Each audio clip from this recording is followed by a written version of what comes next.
خداوند در قرآن سوره‌ای داره به اسم سوره ملک، شنیدید؟ یا سوره تبارک الذی. پیامبر صلی الله علیه و سلم میفرمایند این سوره منجیه هست. سوره ملک سوره منجیه هست، 2 صفحه بیشتر نیست. سوره منجیه، نجات دهنده. از چی نجات میده؟ میگه هر کسی شب قبل از خواب بخونه این سوره و معنیش هم مرور بکنه از روی تفسیر یا میفهمه یا پیش شیخی خونده باشه و به این محتوای این سوره اعتقاد داشته باشه و عمل بکنه، اگر اون شب سوره اعتقاد داشته باشه و عمل بکنه، اگر اون شب به رحمت خدا رفت، از دنیا رفت، مرد، از عذاب قبر نجات پیدا میکنه، در امانه. همین سوره 2 صفحه‌ای، این درباره فضیلت این سوره است. این سوره با چه شروع شده؟ تبارک الذی. وقتی این کلمه رو میشنوی چه احساس میکنی؟ تبارک الذی، کسی که خیر و برکتش رو سرازیر داد شب و روز، فیوزاتش، رحماتش، نعمتاش داره بر بندگان بخواهند یا نخواهند داره میباره.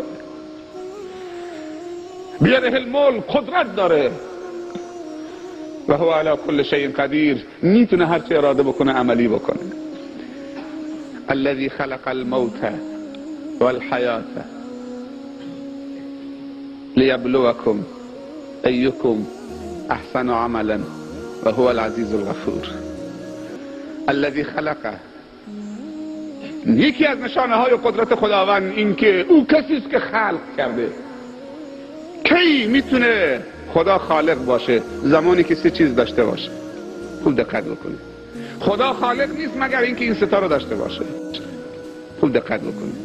خدا خالق نیست مگر اینکه این 3 تا رو داشته باشه. علیم، حکیم، قدیر، خالق. علم به اضافه حکمت به اضافه قدرت میشه خلق. خلق یعنی چی؟ ایجاد بعد از عدم، به وجود آوردن بعد از عدم. حالا این که خدا خالق باشه باید هم علیم باشه، علم طراحی کردن داشته باشه همونطوری که انسان رو طراحی کرده. بعد حکمت داشته باشه که گوش سر جای خودش. حکمت یعنی چی؟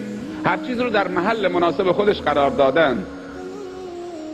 اگر چشم اینجا بود زیبا بود، اینجا سر این انگشت، این چشم اینجا حکیمانه تر یا اونجا. اگر چشم سر انگشت پا بود، این سر چشم نداشت صورتت. حالا پا داره میره سرت بالا بی دیوار میخوره. درسته؟ پا داره میره سرت داره بی دیوار میخوره، چون اونجا فقط جلو خودش میبینه، دور نمیبینه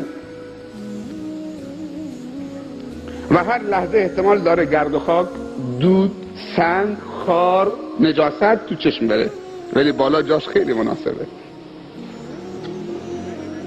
بالا خیلی جاش محفوظه. این بهش میگن حکیم.